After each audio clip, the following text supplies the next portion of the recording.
Muttalib. Posisi Raden Abdullah telah besar.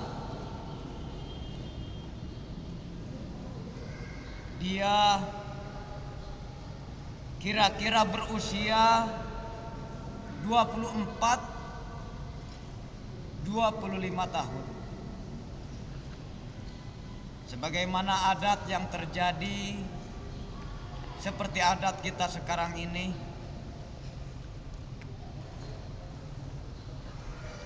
Abdul Muttalib memikirkan siapakah yang akan menjadi pendamping setianya Abdullah. Dipikirkannya masak-masak, gerangan siapa wanita yang akan menjadi pilihan untuk istrinya Abdullah. Ternyata pilihan jatuh kepada yang namanya Aminah binti Wahab dari suku Juhrah. Suku Juhrah ini bertemu dengan nasabnya Rasulullah alaihi salatu wassalam daripada Kilab.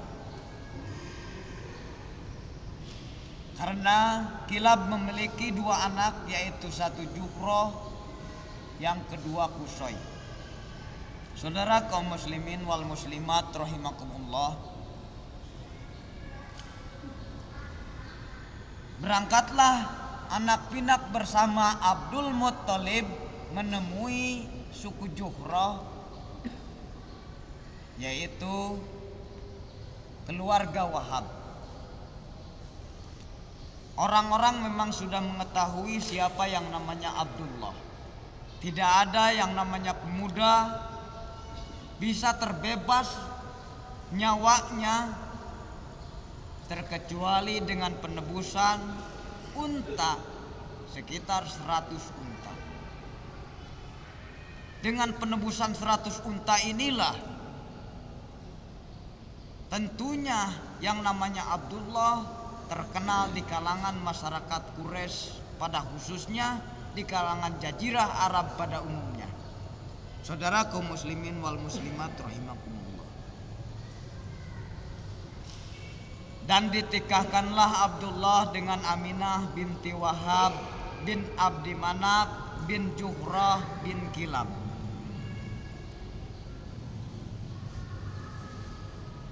Selang beberapa bulan kemudian, di saat perdagangan musim panas yang telah ditentukan oleh Sayyidina Hashim sebagai moyangnya daripada Abdullah, kakeknya daripada Abdul Muttalib, karena telah ditentukan oleh Hashim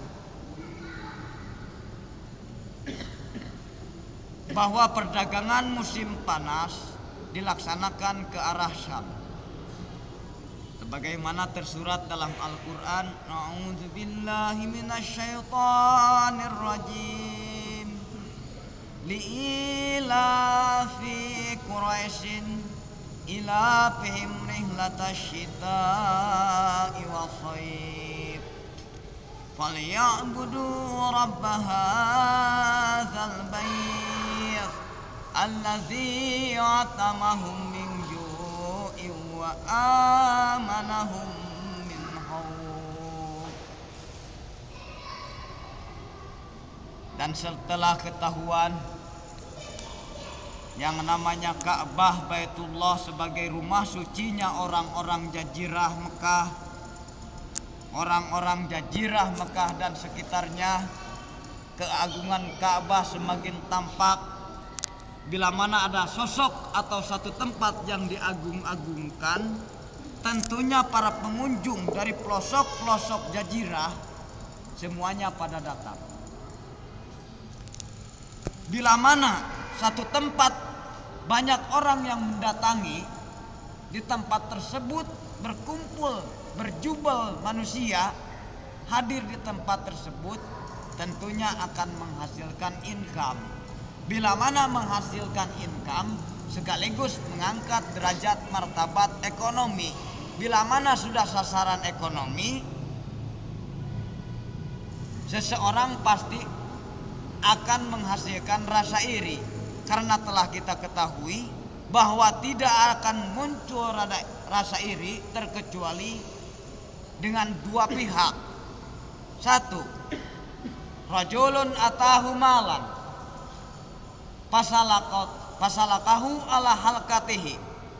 Seseorang bila mana diberikan harta benda, kekayaan, dan dijalankan kekayaan tersebut sesuai mana fungsinya, maka jangan heran dan jangan asing apabila akan muncul hasud.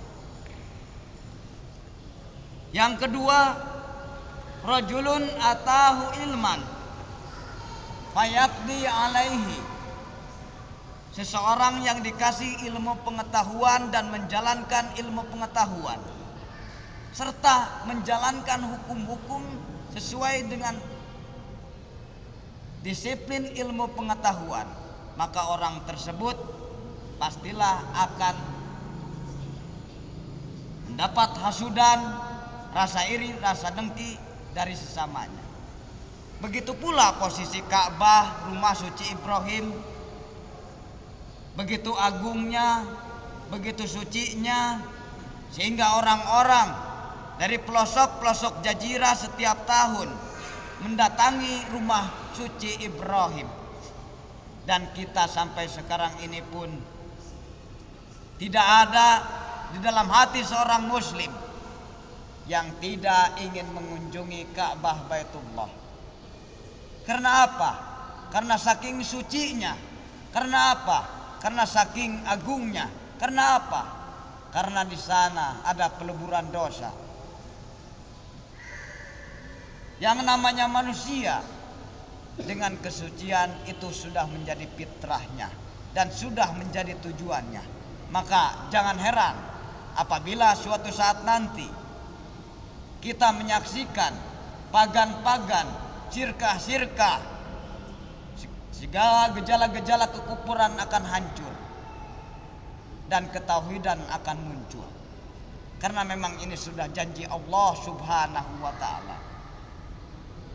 Tentunya Islam itu agama taklif, Islam itu agama usaha, Islam itu agama proses. Tentunya usaha, taklif, proses yang berkewajiban orang-orang yang mengaku muslim. Saudara kaum muslimin wal muslimat rahimakumullah, dengan rasa iri, hasud yang terpendam, baik dari tokoh-tokoh yang jauh di sekitar Ka'bah, yang mempunyai kemampuan, yang mempunyai kelebihan, yang memiliki harta benda. Di Hira, Raja Ghossan mendirikan rumah suci dengan dinamakannya Kanisa Al-Adim Ma'mun. Di Yaman, Abraha bin Sobah Al-Arsham mendirikan Al-Qolis. Bahkan Kanisa Al-Ma'mun Al-Adim lebih hebat daripada Ka'bah, lebih indah daripada Ka'bah, lebih bagus, lebih tertata, lebih rapi daripada Ka'bah. Termasuk Al-Qolis yang didirikan oleh Abraha bin Sobah Al-Arsham jauh lebih mewah, dengan arsitektur orang-orang Abyssinia, orang-orang Persia, orang-orang Romawi. Didirikannya Al-Qolis di daerah Yaman. Tujuan daripada Abraha bin Sobah Al-Arsham tiada lain dan tiada bukan untuk mengalihkan orang-orang yang berziarah ke rumah suci Ibrahim. Karena apa? Karena Abraha ini seorang raja, seorang pemimpin, seorang presiden kalau kita katakan saat ini. Biasa, yang namanya pemimpin, yang namanya presiden, tentu orientasinya harus kepada pembangunan dan perekonomian, sekaligus membuka lapangan pariwisata. apabila orang-orang asing datang, sebagaimana terungkap dalam Al-Quran, wa ading fin nasi yatuka rijalan wa ala kulli dhamirin min kulli fajjin amik.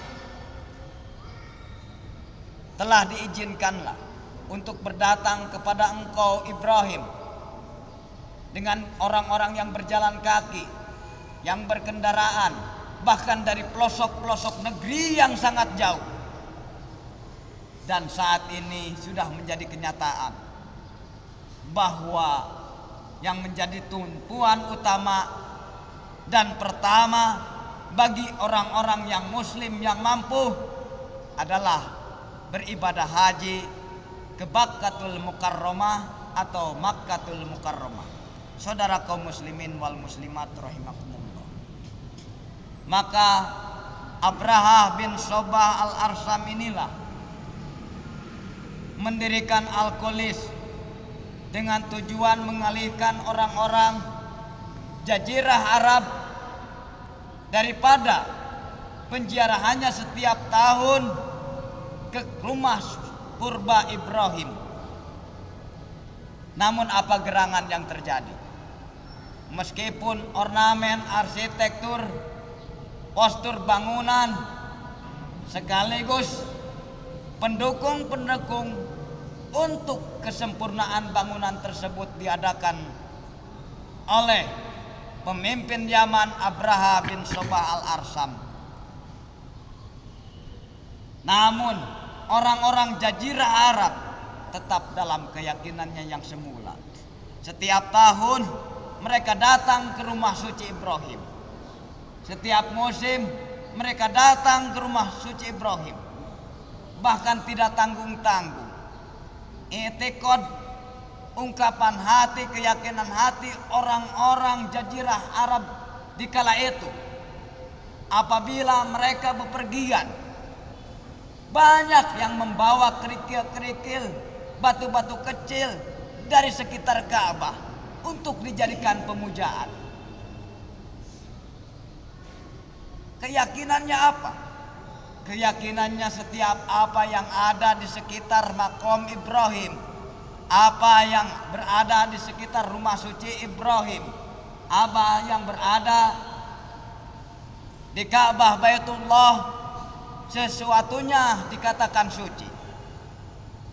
Apabila mereka jauh dari rumah purba Ibrahim, maka untuk penawar rindu keimanannya, penawar rindu keyakinannya, maka dibawanya batu-batu kecil dari sekitar Ka'bah Baitullah. Saudara kaum muslimin wal muslimat rahimakumullah, tidak tanggung dengan arsitektur bangunan yang sangat indah, yang sangat hebat, yang sangat megah, Abraha bin Sobah al-Arsam mendatangkan ahli-ahli, tenaga-tenaga ahli dari sekitar makom Ibrahim, dari sekitar Ka'bah, orang-orang Arab yang tidak memiliki posisi namun memiliki ambisi, dipanggilnya untuk menjadi pemakmur Al-Qolis, ciptaannya Abraha bin Sobah al-Arsam. Mereka orang-orang Quraisy yang tidak memiliki kesempatan baik di Darun Najwa, di bagian Liwa, bagian Ripada, bagian Sikoya, bagian Kiada, yang tidak menyandang predikat tersebut beralih fungsilah ke Al-Qolis yang dipimpin oleh Abraha bin Sobah al-Arsam. Namun meskipun tenaga ahli didatangkan dari oknum-oknum orang-orang Quraisy, dari bangsawan-bangsawan oknum orang Quraisy, tidak bisa memalingkan keyakinan yang sudah tertanam.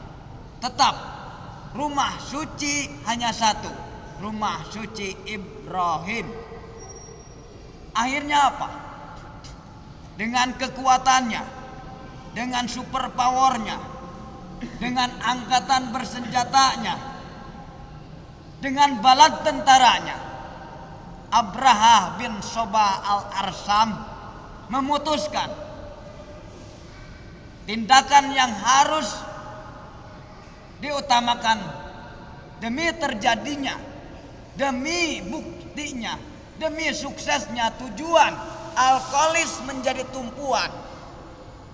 Rumah bangunan Abraha bin Sobah al-Arsam menjadi tumpuan orang-orang Jazirah, baik yang datang dari Yaman tersendiri maupun dari Bakkatul Mukarramah ataupun dari Syam, dari Irak, dari Persia. Langkah yang pertama harus menghancurkan Ka'bah. Di sini ayat Allah turun. A'udzu billahi minasyaitonir rajim. Qul ya ayyuhal kafirun la a'budu ma ta'budun wala antum 'abiduna ma a'bud wala ana 'abidum ma 'abadtum wala antum 'abiduna ma a'bud lakum dinukum waliyadin. Ini ayat ini, surat ini menandakan keyakinan orang-orang Quraisy tetap satu, beribadah di rumah purba Ibrahim. Sehingga apabila ada bangunan-bangunan suci, baik yang dibikin raja-raja, Raja Hira, Raja Gosan, Raja Herakles sekalipun, meskipun Yerusalem memiliki Masjidil Aqsa, orang Quraisy tetap beribadah di rumah purba Ibrahim.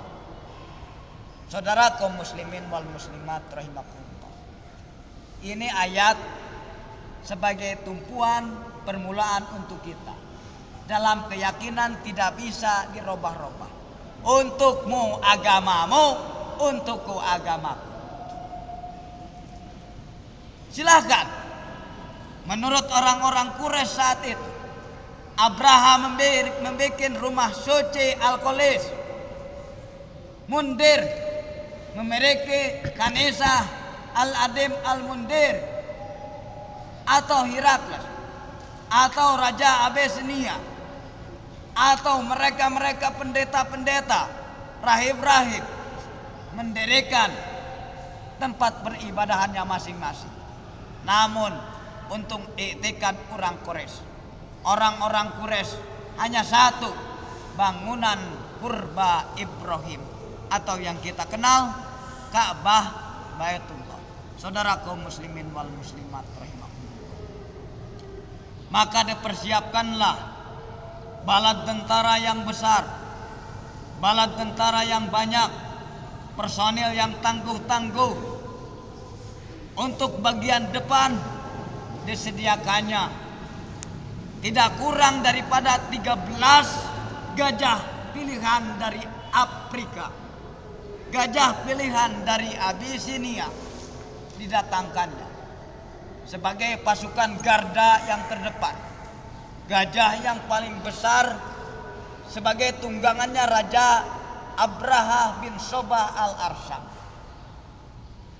Maka berangkatlah pasukan garda dipimpin oleh Abraha bin Sobah al-Arsam dengan jumlah gajah yang terbesar ditunggangi Abraha bin Sobah al-Arsam. 12 gajah kemudian di belakangnya diikuti pasukan berkuda, diikuti lagi dengan pasukan orang-orang yang berjalan kaki. Semuanya menuju ke arah Bakkatul Mukarramah atau Ka'bah al-Mukarramah. Dalam ayat ini Allah menurunkan surat A'udzu billahi minasyaitonir rajim. Alam tara kaifa fa'ala rabbuka bi ashabil fil. Alam yaj'al kaidahum fi tadlil wa arsala alaihim tayran ababil tarmihim bijaratin min sijil faj'alahum ka'asfin ma'kul. Ini bertepatannya setelah Abdullah menikah dengan Aminah binti Wahab. Saudara kaum muslimin wal muslimat rahimakumullah.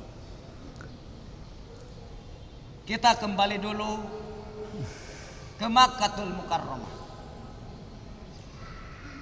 Persiapan demi persiapan daripada Raja Abrahah kita tinggalkan dulu. Abdullah menikahlah dengan Aminah binti Wahab bin Abdi Manaf bin Juhrah bin Kilab.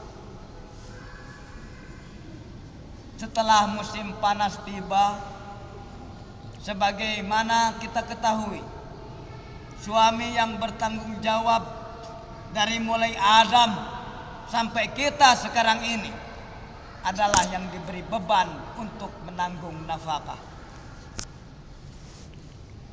Begitu pula beban yang ditanggung Abdullah bin Abdul Muttalib sebagaimana suami yang bertanggung jawab. Beliau ikut serta dalam perdagangan musim panas ke arah Syam. Maka berkumpullah kafilah-kafilah dagang dari mana-mana untuk melakukan perdagangan ke kawasannya Kaisar Romawi, melewati Palestina, Suriah, Lebanon, dan tidak kurang bagi mereka yang mampu sampai lintas ke daerah Iskandaria atau Mesir. Saudara kaum muslimin wal muslimat rahimakumullah. Maka Abdullah pun beserta dengan kafilah-kafilah dagang orang-orang Quraisy berangkat ke arah Syam. Ukuran yang dibawa perniagaan oleh orang-orang Quraisy tidak kurang kisaran kalau dihitung oleh orientalis yang dari Inggris, sebut saja seperti The Merringham atau Sir William Muir, tidak kurang mencapai 1.160.000 pound sterling. Kalau andai 1 pound sterling kisarannya 20.000, tinggal dikalikan saja. Karena nilai mata uang pound sterling ini lebih tinggi. Kenapa demikian? Karena Anda mengenal yang namanya Inggris ini mengatakan akunya dengan isyarat begini. Aku. Artinya apa? Setengah daripada kekayaan dunia dimiliki oleh kerajaan Inggris. Dan kita lihat sekarang ini apa yang terjadi di generasi sekarang. Ibu-ibu, bapak-bapak malu apabila seorang anaknya tidak bisa menguasai bahasa Inggris. Ini sudah lebih hebat lagi. Sampai bahasa Inggris menjadi satu bahasa pola akidah yang kuat. Tapi itu gak apa-apa. Saudara kaum muslimin wal muslimat rahimakumullah. Berangkatlah Abdullah bersama kafilah dagang di musim panas ke arah Syam. Perjalanan ke arah Syam dengan tempo waktu tidak kurang 1 bulan perjalanan melewati padang pasir yang sangat tandus dan gersang. Namun Kenapa mereka berani melintas kehausan, dahaga, lapar, panas yang menyengat? Karena sudah menjadi fitrah manusia. Ilmu dunia, kepentingan dunia, sebagaimana sabda Nabi kita Nabi Muhammad alaihi salatu wasallam.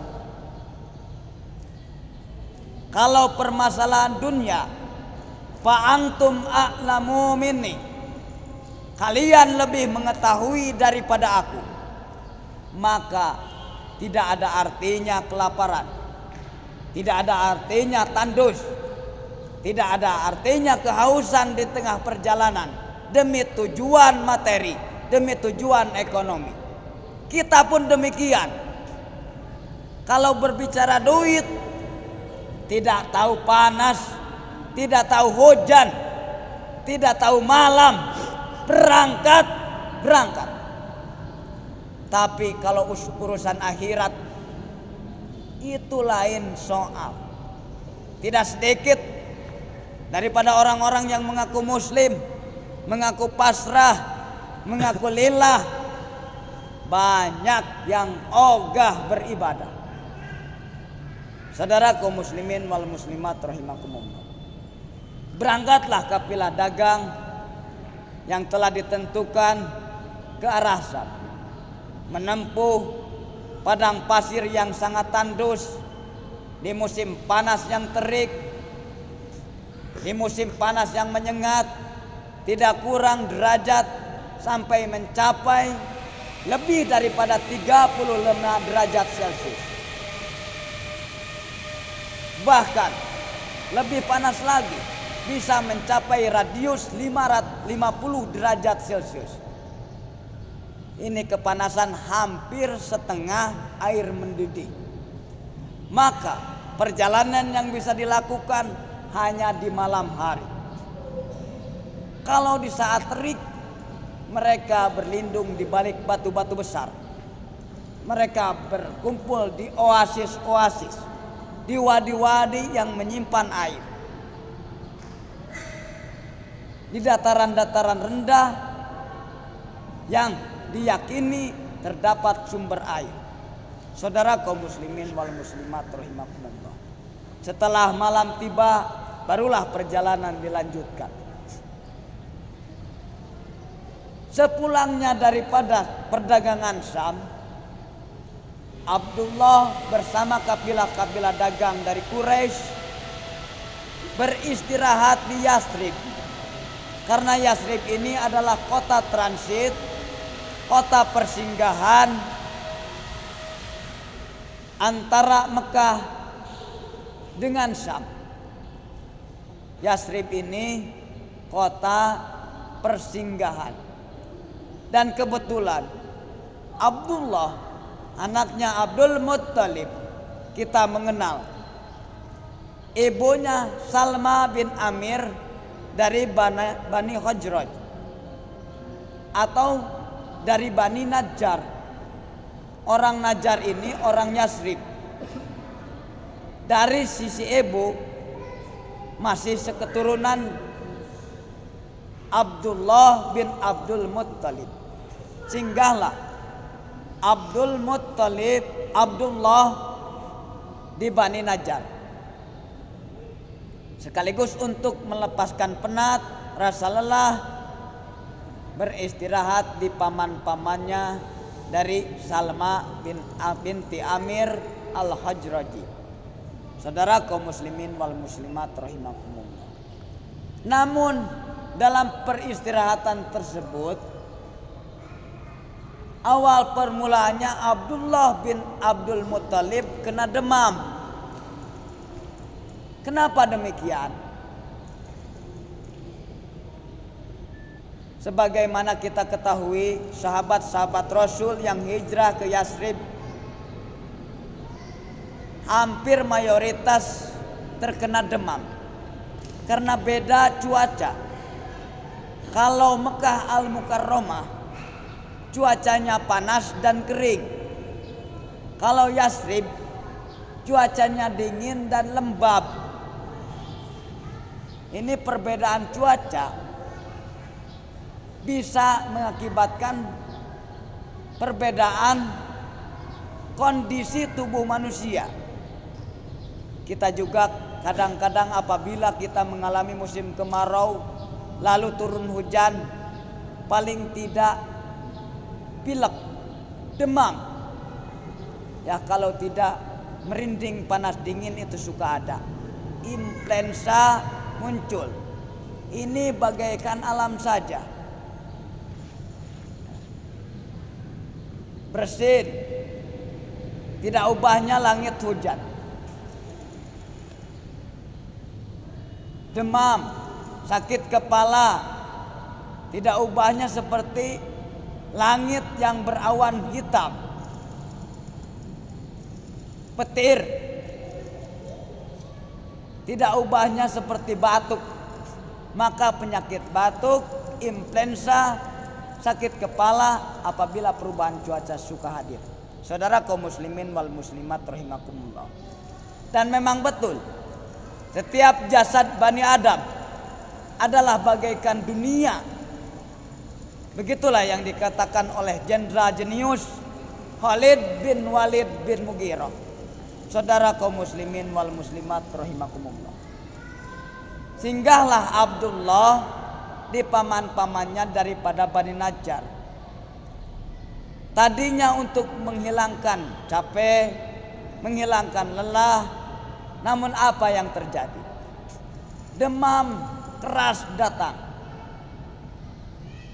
Teman-teman yang lainnya berangkat langsung ke Makkahul Mukarramah. Abdullah ditinggalkan. Dikarenakan apa? Karena berada dalam perawatan saudara-saudaranya dari Bani Najjar.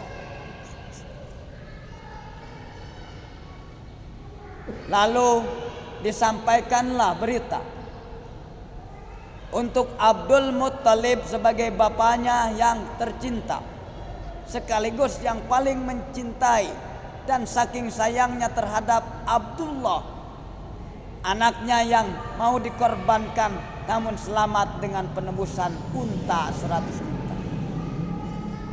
Kafilah dagang melanjutkan perjalanan ke Mekah, pulang membawa hasil daripada perniagaan yang biasa dilakukan di musim panas. Abdullah beristirahat, namun sakitnya makin parah. Kafilah dagang 2 minggu kemudian tibalah di Makkah Al-Mukarramah. Disampaikanlah berita terhadap Abdul Muttalib bahwa yang namanya Abdullah beristirahat dulu di saudara-saudaranya seibu, yaitu di Bani Najjar, karena mengalami demam yang keras, sakit yang keras. Lalu Abdul Muttalib mengutus anaknya yang sulung. Siapakah dia? Mungkin saudara masih ingat anak Abdul Muttalib yang sulung siapa? Abdullah. Anak Abdul Muttalib yang paling sulung adalah Haris. Ibunya Sophia dari keturunan Bani Amir bin So'ah. Inilah anak pertama yang menggali jam-jam, yang mendapatkan pedang Mudad bin Amir sekaligus pelana kuda yang dari emas, yang menjadi bahan undian diperebutkan antara Abdul Muttalib, Ka'bah dan orang-orang Quraisy, tapi dimenangkan oleh Ka'bah dan Abdul Muttalib. Pedang disimpan di bagian pintu masuk Ka'bah, pelana kuda yang dari emas disimpan di dekat Tuhan Hubal atau patung Hubal. Saudara kaum muslimin wal muslimat rahimakumullah. Haris pun diutus untuk menjenguk Abdullah yang sakit keras, dan apabila memungkinkan harus dibawanya Abdullah ke Mekah Al-Mukarramah, ke pangkuan Abdul Muttalib sang ayah. Haris pun berangkat ke arah Yasrib, ke Bani Khazraj, ke Bani Najjar, saudara-saudara daripada nenek Salma bin Amir Al-Khazraji. Perjalanan sekitar 1-2 minggu sampailah di Yasrib, di Bani Najjar. Namun apa gerangan yang didapatkan oleh Haris? Berita apakah yang didapatkan oleh Haris? Kisah apakah yang didapatkan oleh Haris?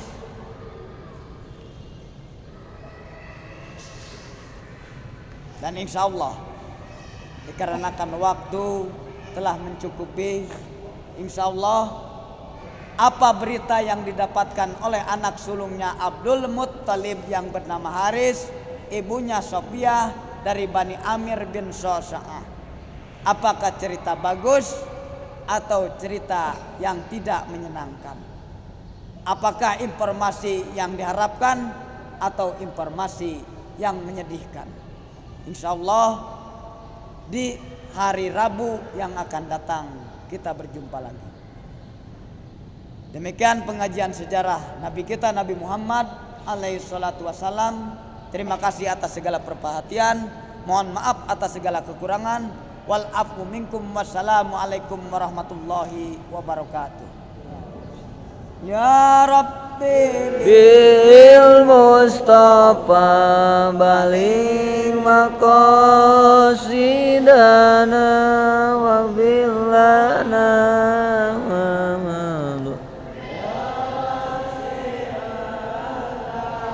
Al-Fatihah.